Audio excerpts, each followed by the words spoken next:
At hinihiling namin, Panginoon, kayo po matanghal, kayo mangusap. Wala kaming nais ibang dinggin. Gamitin niyo po ang inyong lingkod as your footstool. May we lift you up, O God, and may you, as you are lifted up, draw men and women unto you. Be our speaker, Father. We commit this message to you, that you will not only fill our hearts, but you will also give us guidance. In Jesus' name we pray with confidence. Let God give you rest. Kung kayo po ay may mga kapaguran, ang mensahe ito ng Diyos para sa inyo. Ganun tayo kamahal ng Diyos. Whenever the people of God gather, one of the most exciting things that I find in a worship celebration like this is, ano kaya ang mensahe ng Diyos para sa atin? Ano kaya ang nais niyang marinig natin? That God will enable us, help us, protect us, so we can come together, we can be here to hear His Word dahil meron siyang magandang balak. Ano kaya yon? Now, God likes us to enjoy rest. Sa Isaiah 40 verse 1, Comfort my people, says your God. At ano po ang mga dapat nating pagpahingahan? What are we to rest from? Rest from what? Is what we might ask. Number 1, we can rest from work and from toil. Genesis 3:17, to Adam he said, because you listened to your wife and ate from the tree about which I commanded you, you must not eat of it. Cursed is the ground because of you. Through painful toil, you will eat of it all the days of your life. At sa Ecclesiastes 2:22, what does a man get from all the toil and anxious striving with which he labors under the sun? Ang dami-dami po mga verses sa scripture na lagi nagsasabi sa atin, ano nga ba ang katuturan ng lahat ng pagpapagod na ito? At pagod na pagod ang lahat ng tao. Pagod na pagod sa paghahanap buhay, hindi pa rin makita ang hinahanap. At kung nakita na yung hinahanap, may ibang hindi na naman makita. Hanapan na naman, walang katapusan. Meron naman hanap ng hanap, pagkatapos mamamatay bigla, iba ang makikinabang ng lahat ng kanyang inipon. What does a man get from all the toil and anxious striving with which he labors under the sun? We need rest from our toil, from our work. Kailangan tayo makapagpahinga mula sa ating mga paghihirap at pagtatrabaho. Ano pa? We have to rest from rest. Siguro naman hindi lahat tayo, pero mga tao, sobra magpahinga, na kailangang magpahinga ka naman sa kapapahinga. In other words, tigilan mo na yung kapapahinga. Kasi kung nagpapahinga mula sa trabaho, tigilan mo naman yung trabaho. Meron namang tigilan mo na ang pahinga dahil sobrang pahinga na yan. At alam niyo yung sobrang pahinga, nakakapagod. Yung sobra na sa tulog, nagtataka pa, hindi ako makatulog. Sobra na kasi. Yung sobrang nagpapahinga, kung ano-anong dumadapo sa isipan, mga alalahanin, mga kung ano-ano, kasi sobrang pahinga. Sabi sa 2 Thessalonians 3:6-8, in the name of the Lord Jesus Christ, we command you, brothers, to keep away from every brother who is idle and does not live according to the teaching you have received from us. For you yourselves know how you ought to follow our example. We were not idle when we were with you, nor did we eat anyone's food without paying for it. On the contrary, we worked night and day, laboring and toiling so that we would not be a burden to any of you. Isa sa mga napakaraming katuroan laban sa katamaran, nakakapagod ang sobrang pahinga. Ang mga taong walang ginagawa, walang trabaho, walang hanap buhay, siguradong merong ginagawang mali, merong gagawing mali o malapit ng gumawa ng mali. Because when the devil sees you idle, he puts you to work. An idle mind is a devil's workshop. Idle hands are the devil's tools. Kaya maraming pagkakamali at pagkakasala yang hindi busy. Ano ba po? Rest from what? We should rest from vexations. Dapat tayong magpahinga mula sa mga nakakagulo, nakakaligalig, from distress and annoyance. Maraming mga pampagulo sa ating buhay. Nakaka-annoy. Proverbs 19:13, a foolish son is his father's ruin, and a quarrelsome wife is like a constant dripping. Di ba kung minsan may tumutulo, naririnig nyo lang, tumatama sa tiles, tumutulo sa banyo, tumatama sa lata. Hindi kayo makatulog, nakakainis kasi tulo siya ng tulo. So kailangan patayin nyo yun, isara yung gripo, everything. A quarrelsome wife daw is like a constant dripping. And a foolish son. At kung pwede na natin idagdag, a foolish son and daughter a quarrelsome wife or husband or relative. At ano pa po ang sabi ng Ephesians 6:4? Fathers, do not exasperate your children. Instead, bring them up in the training and instruction of the Lord. So what else is a great annoyance? Exasperating fathers or mothers or fathers-in-law or mothers-in-law or anybody. Marami pong mga tao, vexations to the spirit. Tahimik ang inyong isipan, pag dumating sila at kinausap kayo, mamaya naliligalig na kayo. Payapa ang inyong loob, mamaya may ibubulong lang sila sa inyo, kayo'y naguguluhan na. Kontento kayo sa buhay, darating sila, tatawagan kayo, ite-text kayo, ifa-fax, gagawa ng paraan to communicate. Ang bunga, nagugulo ang ating isipan, nawawala ang ating ligaya, nawawala yung ating peace, kasi sila'y exasperations and vexations. Annoyance can be caused by too much talk, too much attention to too much details, too much regulation, too much presence, too much negativism, too much anything, nakaka-annoy. Yung mga taong sobrang burara at yung sobra din namang malinis, pareho lang nakaka-annoy yan. You know, a home must be clean enough to be healthy, but dirty enough to be happy. Pag sobrang namang malinis, burden na sa lahat ng mabuhay. Kaya ang ginang ng tahanan, sobrang maayos at malinis, ang lahat ng tao gustong umalis. Ganon din naman, pag sobrang marumi ang bahay, wala nang gustong pumasok. Kahit anong sobra, mga kapatid, vexations. When you pay too much attention to every detail, you become a great nuisance and an annoyance. And people are vexed when you come into their lives. Ang payapa, gumugulo. Yung walang problema, nagkakaproblema. Nothing is, trivial things are problematized. Little things become big. These are people and situations that we also need to rest from. What else do we need to rest from? Rest from fears and worries and cares. Marami tayong masyadong alalahanin. Ano kaya ang dollar exchange rate bukas? Ano kaya ang stock market next week? Ano kaya ang halaga ng galunggong sa susunod na presidente? Etc., etc. Matthew 13:22, the one who received the seed that fell among the thorns is the man who hears the word, but the worries of this life and the deceitfulness of wealth choke it, making it unfruitful. Matthew 6:27, who of you, by worrying, can add a single hour to his life? Marami tayong masyadong alalahanin. Iniisip natin ang napakaraming bagay na kahit naman isipin natin ang isipin, hindi natin kayang lutasin. Mabuti sana kung bawat pag-iisip natin ay translates into a solution. Pero may mga bagay na hindi kailangang dalhin dahil hindi kaya. What else do we need rest from? We need to rest from pressures. Sobrang pressure. Sobrang demands. Pressures to produce, to keep up, to conform, to achieve. Marami mga magulang sobrang pressure na ibigay sa anak para laging maging valedictorian. Siyempre, merong salutatorian, merong first honorable mention, at merong dishonorable mention. Hindi naman lahat pwedeng first honor. But you can always do your best. But your best should be enough. Tama na yun. But don't stand taller than what you really are. Mahirap yung mga tao who live beyond their means. They are trying to keep up. Mga tao na hindi naman nila kaya, sinasabing kaya nila, nahihirapan sila to produce. Pressures. What else do we need rest from? We need rest from our enemies. Psalm 31:13, for I hear the slander of many. There is terror on every side. They conspire against me and plot to take my life. Kung minsan nakaka-relate tayo dito sa sumulat ng Psalm, because people talk about us negatively, they invent lies about us, and there's terror on every side. People conspire against us, pinag-uusapan tayo, pinaplanuhan kung paano tayo sisirain. That is what is happening. So from our enemies can come the threat of murder, of evil, and malicious plots. We need rest from them.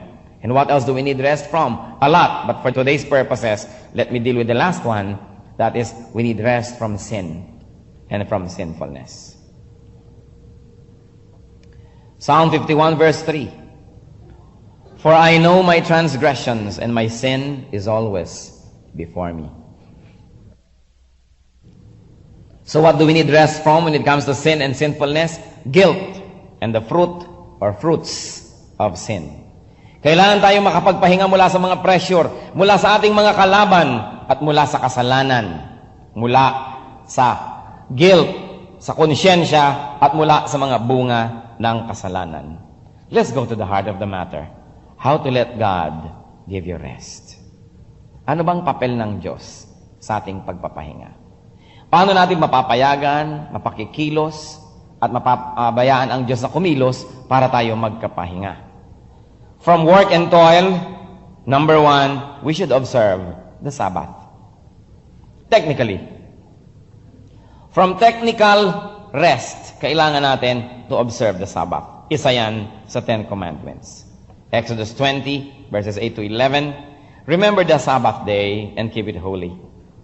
6 days you shall labor and do all your work. But the 7th day is a Sabbath to the Lord your God. On it you shall not do any work, neither you, nor your son or daughter, nor your manservant or maidservant, nor your animals, nor the alien within your gates. For in 6 days the Lord made the heavens and the earth, the sea, and all that is in them. But He rested on the 7th day. Therefore the Lord blessed the Sabbath. Mga kapatid, have your Sabbath. Kailangan meron tayong rest. Utos siya ng Diyos. Hindi yan luxury. It is a need. God who designed our bodies, God who designed our spirit, our hearts, knows that we need our Sabbath. Kailangan magpahinga. But do not exaggerate it like the Jews. Do not turn Sabbath observance into hard work, to the point that it becomes work just to be able to rest. Yan ang ginawa ng mga Hudyo Sinobrahan nila ang observance to the point na ang hirap na, naging pahirap sa kanila yung pagsasabat. Dahil kahit nalulunod ka na, hindi ka sasagipin dahil sabat. Naging masyadong legalista sila. And then what else do we do? How can we let God give us rest from too much rest? Number 2, work when it's time to work. Alam niyo po ba na ang pagtatrabaho ay isang uri ng pahinga? Na kuminsan gusto mo mag-drive, nag-enjoy ka mag-drive, lalo maganda yung scenery, maganda yung kalsada, hindi ka naman napapagod. Actually, nare-rest ka nga. May mga taong enjoy na enjoy maglaba. Huwag lang masyadong marami. Pag naglalaba sila, nag-enjoy sila. May mga taong nag-enjoy mamalansya. Yung mga wood carvers, mga painters, mga gumagawa ng mga dried flowers, nagbe-bake, kung ano-ano, actually, pag nagtatrabaho sila, napapahinga sila. Kaya, ang pagtatrabaho, isang uri ng pahinga. Kaya yung mga kabaligtaran na sobrang pahinga, para kayo mapahinga, kailangan kayo magtrabaho.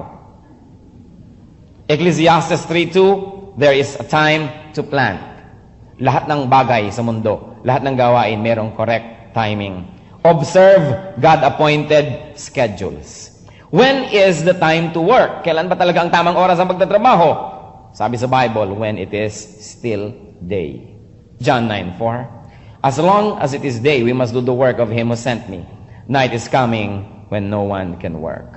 The context obviously points to a different spiritual application, but the essence is applicable to what we are talking about now. Kailangan habang araw, habang may liwanag, habang may araw na sumisikat, magtrabaho dahil dumadating daw ang gabi na wala nang pwede magtrabaho. Of course, this is in the context of ancient times na wala pang kuryente, na pag dumilim na, lumubog na ang araw, madilim na talaga. But the meaning is the same. Kailangan ang tao, when there's a chance, when there's time, when there's strength, magtrabaho na. A man must break his back to earn his days of pleasure. But don't break it too much that you die and then you don't enjoy your day of pleasure anymore. Kaya kailangan po pagtatrabaho sa tamang lugar. Habang tayo ay malakas, habang meron tayong kakayahan, magtrabaho na. Ecclesiastes 3:22. So I saw that there is nothing better for a man than to enjoy his work, because that is his lot. For who can bring him to see what will happen after him? So, while you work, brothers and sisters, enjoy your work. Sabi ni Solomon, that is his lot. Yan ang toka mo sa buhay, yan ang papel mo sa mundo. Kung hindi mo naman kayang palitan, enjoyin mo siya. Walang kakwenta-kwenta yung taong nagtatrabaho na walang ginawa kundi bantayan ang oras kung kailan ang uwian.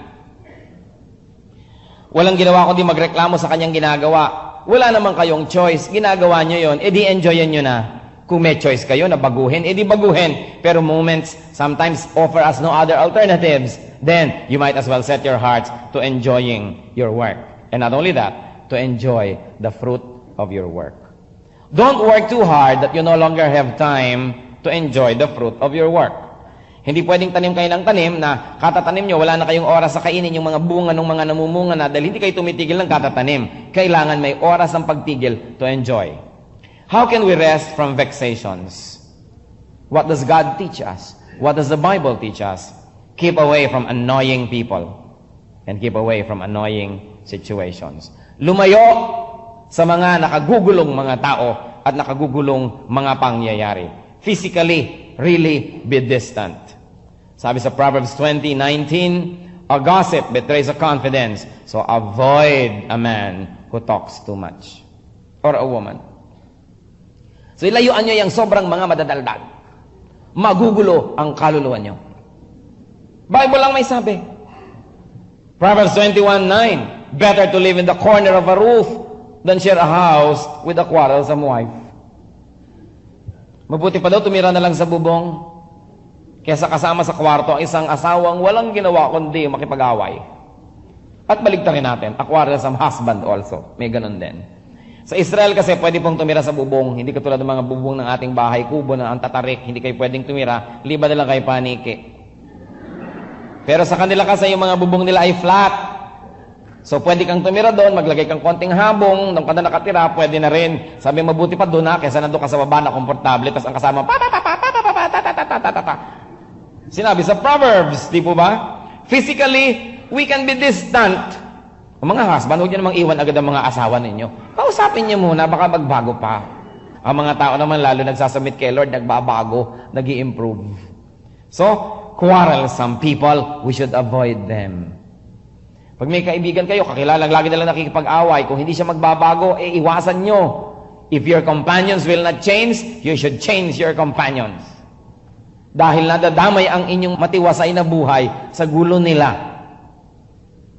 How else do we keep away from annoying people and situations? Not only physically, but also spiritually. Be distant in your heart.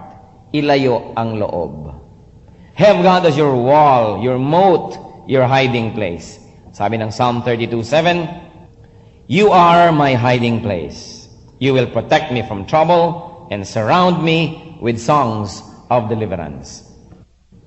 Dalawang bagay po, dalawang paraan para ang Panginoon maging hiding place. Taguan natin, sa Kanya tayo nagtatago. Number one, that the Lord may really give you a physical hideaway. Na talagang si Lord, binibigyan kayo ng lugar where you can retreat, where you can be alone, where you can be by yourself or just with God. Pero mahirap yon, hindi laging ganon. Kasi kahit saan kayo pumunta naman, may tao.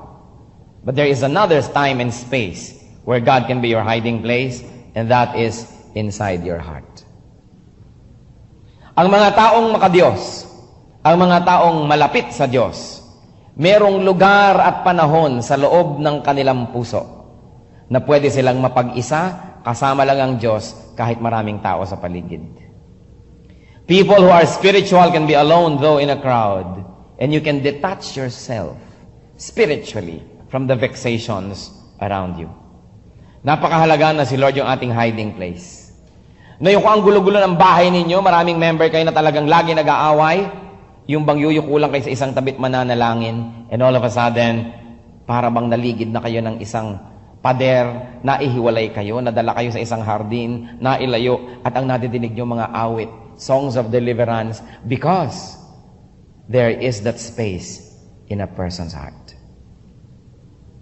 Yung space na yun ang hindi pwedeng kunin o agawin. Kaya merong mga tao na naglilingkod sa Diyos na lalagay sa mga bilangguan, ang hirap ng sitwasyon, but all they have to do is close their eyes and go to that hiding place which the Lord provides.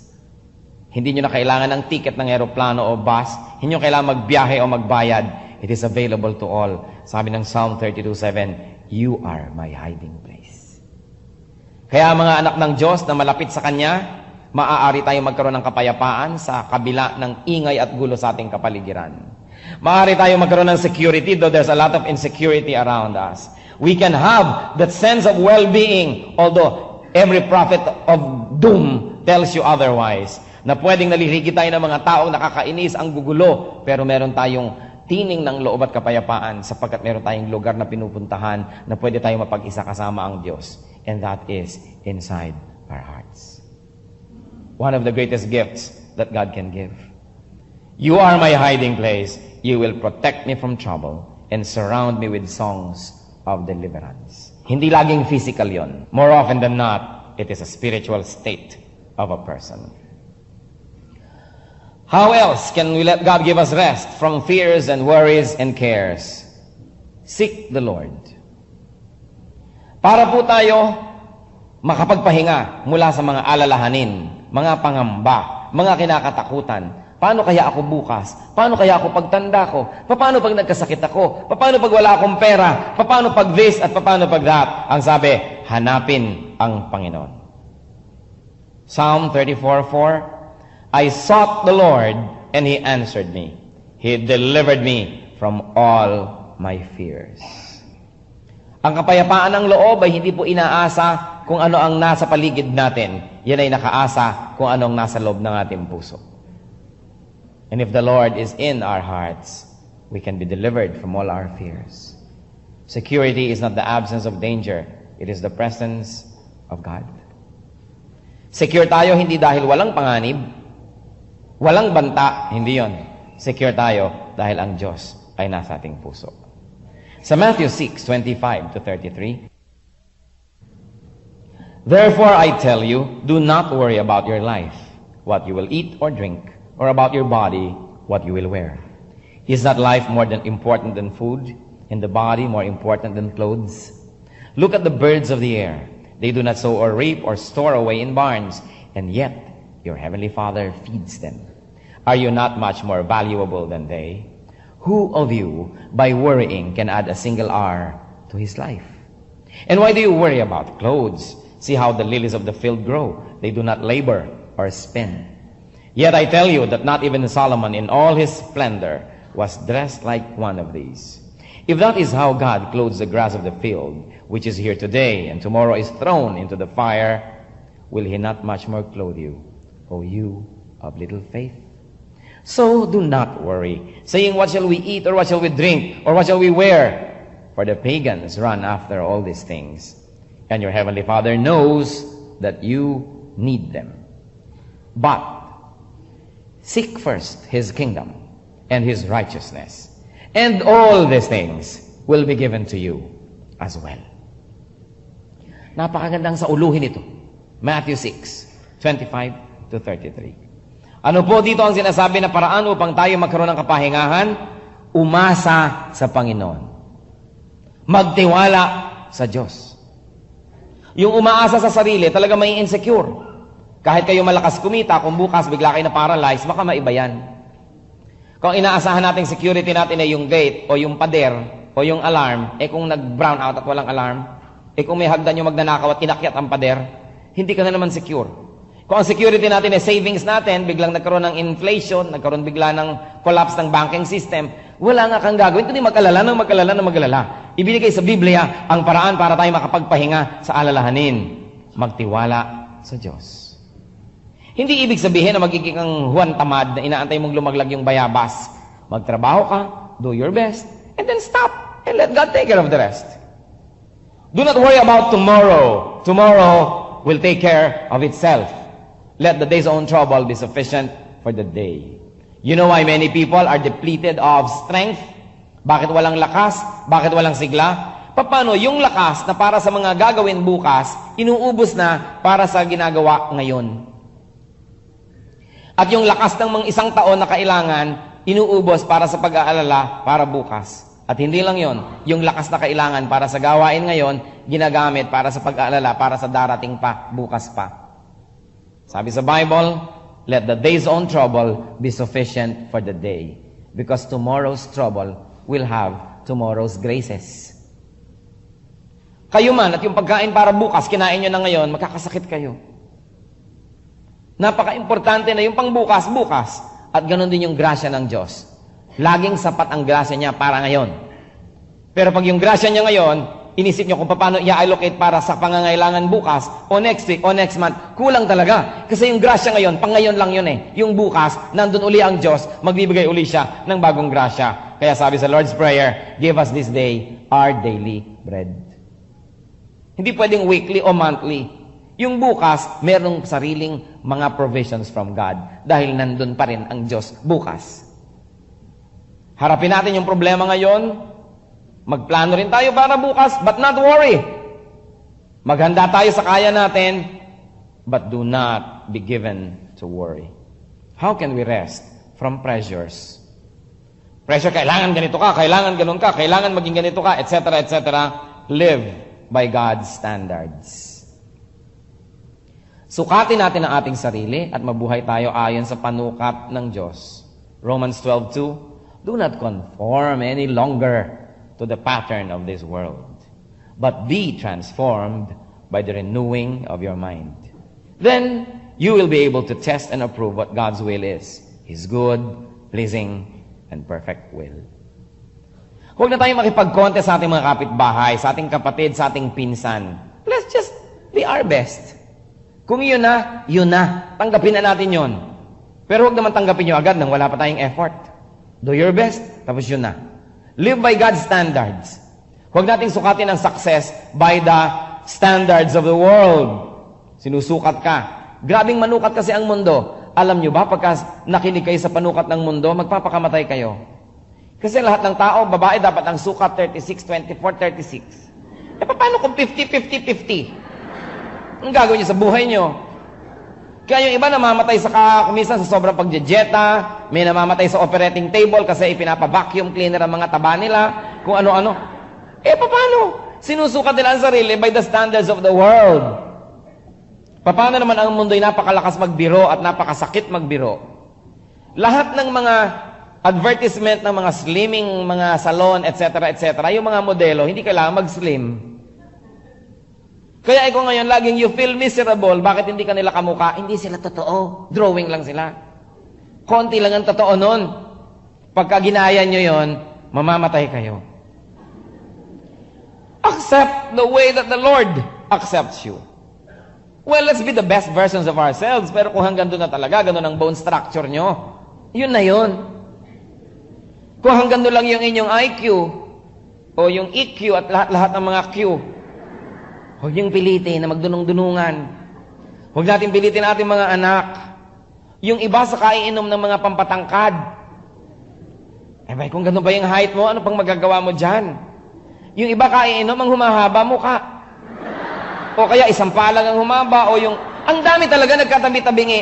Kasi meron talagang naiinom ng mga pampahaba yata ng cells, pero wala namang garantiya na proportionate nga ang magiging haba mo eh. So, lalo lang tuloy napapasama. May mga bagay na tinatanggap lang para tayo maging tahimik. May mga bagay na binabago. At sabi nga, let's ask God for the wisdom to know the difference. Kung ano yung binabago at ano yung tinatanggap. But, live by God's standards. Ang ating pagpilitan, yung pag-improve ng ating spirituality dahil yun ay posible. May mga bagay na hindi madaling maging posible. All your life you are striving. How can we rest from our enemies? Hindi sa pagiging wise, kundi to ask God to keep you safe and to deliver you from your enemies. It is God that keeps us safe from our enemies. 2 Samuel 7:11, I will also give you rest from all your enemies. So pati po pala ang kapayapaan, Diyos ang nagbibigay nun. Psalm 31:15, my times are in your hands. Deliver me from my enemies and from those who pursue me. Kung minsan marami tayong kaaway, hindi natin nililikha, pero inaaway nila tayo. Iniimbentohan nila tayo ng giyera.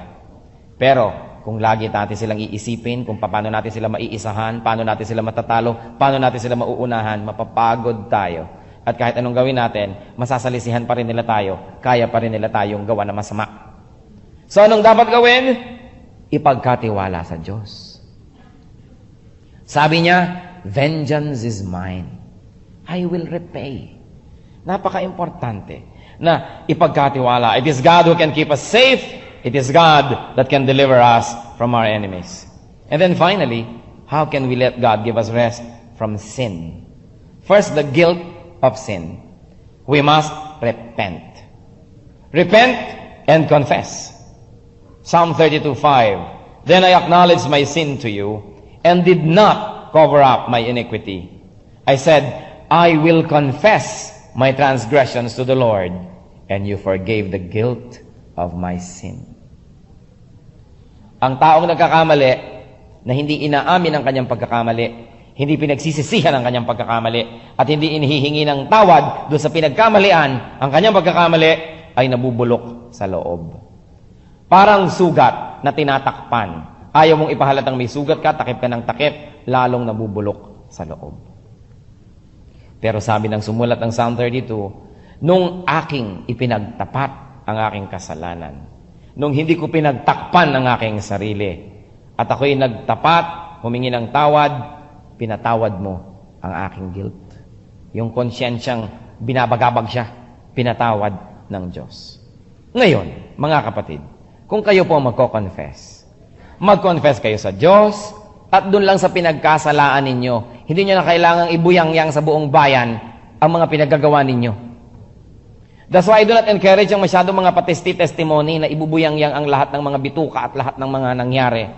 Pagkatapos, mga mahigit na 70% ng testimony tungkol doon sa mga kasamaan at mga kamalian, every detail and every bloody little detail of it. Kaya hindi tayo masyadong mahilig dyan, maliban na lang very structured yung mga patotoo. Kasi maraming karangalan ang nadadamay ng hindi kailangan. Meron nagte-testify, ako po'y nabubuhay sa pangangalon niya. Di siyempre, tahimik ang lahat. Narito nga po yung kapartner ko. Lalong tumahimik ang lahat. Sabi ng lahat, sino? Nakapula po siya. Nasa central row. Ibinisto na yung kapwa. Kung gusto niyo mag-testify, huwag kayong magdamay.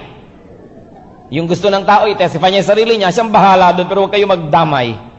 Yung iba naman, akala ng maraming mga leaders, tagumpay nila. Basta nakumbinsi nila ang isang tao na isiwalat ang kanyang abdo at bituka at lahat.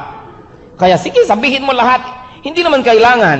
Alam niyo kung bakit kumisan sa pagte-testify, kailangan very discreet tayo.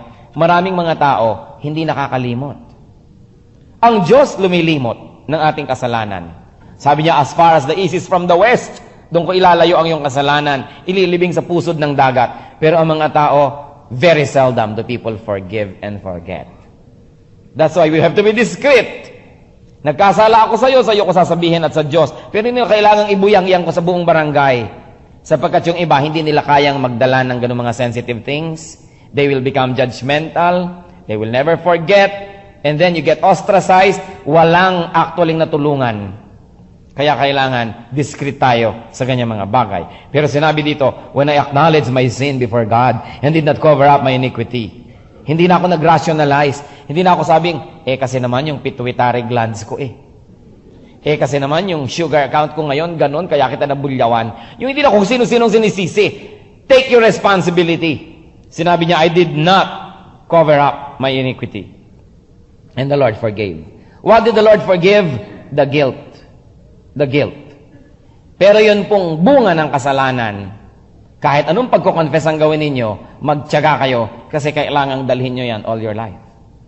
Meaning, nangutang ako, ikinonfess ko na, hindi ibig sabihin, bayad na ako. Magbabayad pa rin ako. Meron akong ginawang mali, ikinonfess ko na, pinatawad ako, pero hindi ibig sabihin, libre na ako sa responsibility sa mali kong ginawa. Halimbawa, nagkaroon ako ng anak out of wedlock o kung ano-ano dyan, ikinonfess ko sa asawa ko, ikinonfess ko kung kanino, ikinonfess ko kay Lord, pero hindi ibig sabihin, wala na akong responsibility na panagutan ko yan. Kaya ang sabi sa Bible, my sin is ever before me. Probably not the guilt, but the fruit. Kaya po tayo, alam natin, pag tayo tumanggap na kay Kristo, hindi na naaagaw at nababawi ang ating kaligtasan. Nagkakamali, nagkakasala, kinakapos ang Kristiyano, charged to the cross.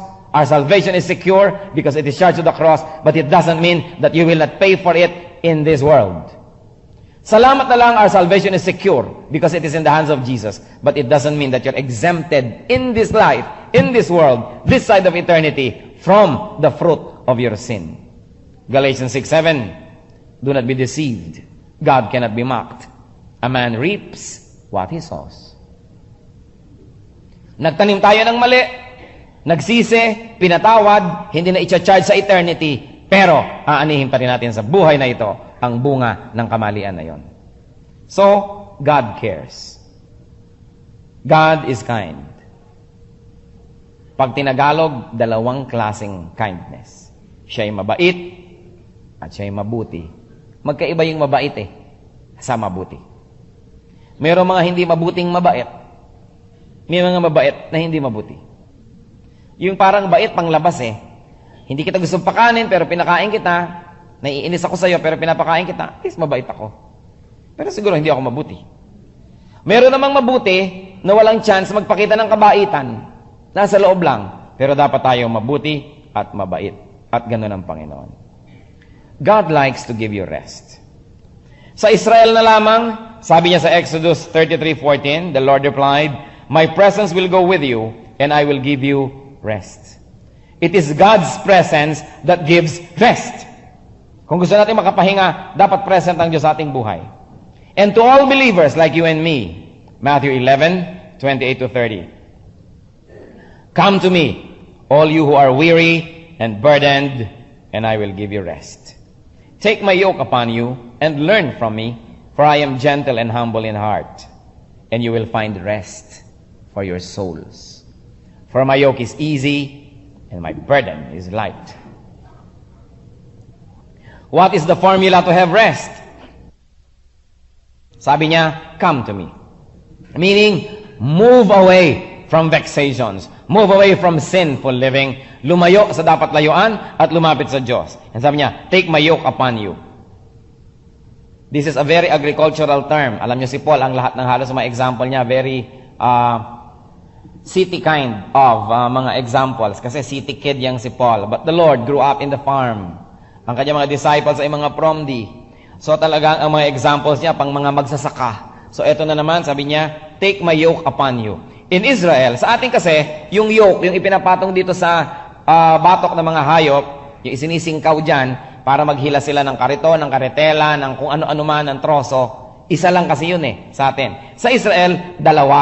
Magkapares. Dalawa. Kasi usually, dalawang hayop yung magkasama na naghihila. May teamwork sila. Sabay silang maglakad, sabay silang lumiko, at kung liliko, yung isa maliit ang step, yung isa malaki, para maganda ang coordination. Ibig sabihin nun, being equally yoked. Kaya sa Corinthians, sinabi, do not be unequally yoked with unbelievers. Ibig sabihin, sa inyong mga major decisions in life, sa pag-aasawa, sa mga partnerships, huwag kang makikipamatok, huwag kang makikiyoke dun sa hindi believer. Yun ang sinasabi. At sabi ni Lord, take my yoke upon you. Ibig sabihin, eto ako, nakasuot na sa akin yung isa, tumabi ka sa akin, lumapit ka sa akin, lumayo ka sa mga yan, at isuot mo yung aking pamatok. Sabi niya, my yoke is easy, and my burden is light. Ibig sabihin, kung ikaw lang mag-isa ang maghihilan niyang daladala mo na yan, hinihila mo yung kalesa o kariton o kung ano man, di mo yang kaya. Mahihirapan ka, mapapagod ka. Kaya sabi ni Lord, take my yoke upon you. Halika at tayo'y magsalo. Tutulungan kita sapagkat ang aking pamatok, my yoke is easy, my burden is light. Why? Because it is Jesus who carries it. Ang kailangan lang, makikoordinate tayo sa kanya ng hakbang, makikooperate. Pag tumigil siya, tigil tayo. Kasi pag tumigil ang Panginoon, go ka pa, masasaktan ka. Mabilis siya, ang bagal-bagal mo, naiiwan ka, nahihila ka na ganoon. O kaya, gusto ni Lord, dahan-dahan, nagmamadali ka, nasasaktan ka rin. Kaya dapat, we walk together with the Lord, timing with the Lord, coordination with the Lord. Kaya sabi niya, learn from me. I am gentle and humble. Yun ang mga nakakapagpahinga. Yung ang katulong nila, hindi yung demonyo, hindi yung mga taong masasama, hindi yung masasamang mga gawa, hindi yung nag-iisa sila, dinadala nila mag-isa, ang taong nakapagpapahinga, yung katuwang niya, si Jesus. Sabi niya, take my yoke upon you. Biruin yung tayo na ang inaalok. So ang challenge, mga kapatid, let God give you rest. At meron pa akong gustong idagdag, which should really be another topic. Kung kayo, yung vexation, kung kayo, yung nakakagulo, pagpahingahin nyo naman ang kapwa nyo. Mga asawang masyadong mabunganga, pagpahingahin nyo naman ang tenga ng mga asawa ninyo. Di ba mga naggers, let the ears of the people in your house rest. Mga taong walang ginawa kundi bumulong, mangintriga, pagpahingahin nyo inyong kapwa. Yung nananahimik, huwag niyong guluhin. Yung matatahimik na sistema, huwag niyong guluhin. Do not be a vexation to others. As much as we want rest from God, let's allow our fellow men to rest from us. Tayo po ay yumuko at manalangin. Maaaring kayo'y napapagod sa pagdadala ng maraming problema, maraming responsibilities, maraming alalahanin, maraming hindi nyo kaya. 2 or 3 people are there, God is there. Jesus is here now. Jesus is the same yesterday, today, and tomorrow. Yung sinabihan niya na generation na, take my yoke upon you, sinasabihan din niya tayo ngayon. Nag-alok siya noon, halika at sasaluhan kita sa iyong mga dala. Inaalok pa rin niya tayo. Sino man sa inyo ngayon ang nais makapartner niyo si Lord sa pagdadala ng inyong mga yokes? Gusto niyo si Lord makasama sa mga kabigatan at gusto niyo siyang makatuwang? Huwag kayong magatubili, huwag kayong mag-alala. Yun ang gusto niya. Siya mismo nag-aalok. Ang nais tumanggap ng alok na ito, nais tumanggap ng kapahingahan, nais lumapit kay Jesus, tumayo kayo tayo mananalangin. Siya ang nagsasabing, madali sapagkat katuwang mo ako. Hindi kailangan ka mahirapan, narito naman ako, sabi niya. Bakit mo binubuhat mag-isa? Mahal kita at gusto kitang tulungan. Lord Jesus, we are your people. Kami mga anak niyo. Iniligtas ng iyong dugo at patuloy na minamahal mo. Kayong nakababatid kung anong laman ng bawat puso. Kayo ang nakaalam ng bawat kabigatan na dinadala ng mga taong tumitindig sa iyong harapan. We claim your promise. We accept your invitation. And we take you for your word. Because we want to take your yoke. A yoke that is easy. A burden that is light. Because with you as our partner, no problem can be bigger than you. Walang kasakitan na mas malaki sa iyong pagpapagaling. Walang problemang mas malaki sa iyong solusyon. Walang kalaban o kaaway na mas malaki sa iyo, O Panginoon. Walang mga maalalahanin na hindi mo kaya. Kaya kami lumalapit. Kinikilalang di namin kaya. Panginoon, sa pagtayo nga ng mga anak mong ito. A simple gesture and yet a monumental move to make. To declare dependence on you. To admit shortcomings and weaknesses. Ang lahat ng ito ang kahulugan ng pagtayo ng iyong mga anak. Kayo, Lord, na nakakaalam ng puso ng bawat isa. Hipuin niyo po ang aming puso. Ipagkaloob mo ang kapayapaan. Ipagkaloob mo ang kapahingahan na natatagpuan sa pakikisama sa inyo, O Panginoon. At nawa ang mga kapatid na ito, ang mga problema, ang mga alalahanin, kayo, Panginoon, ang maging solusyon. At sa mga hindi pa masosolve completely, o hindi pa masosolve agad, kayo maging strength para maharap ang lahat ng ito. Kayo ang maging patience, kayo, Panginoon, ang maging lahat-lahat. Father, I stand between these people and you and ask you, lift the burden from their hearts. I ask you, Father, let your peace descend upon them.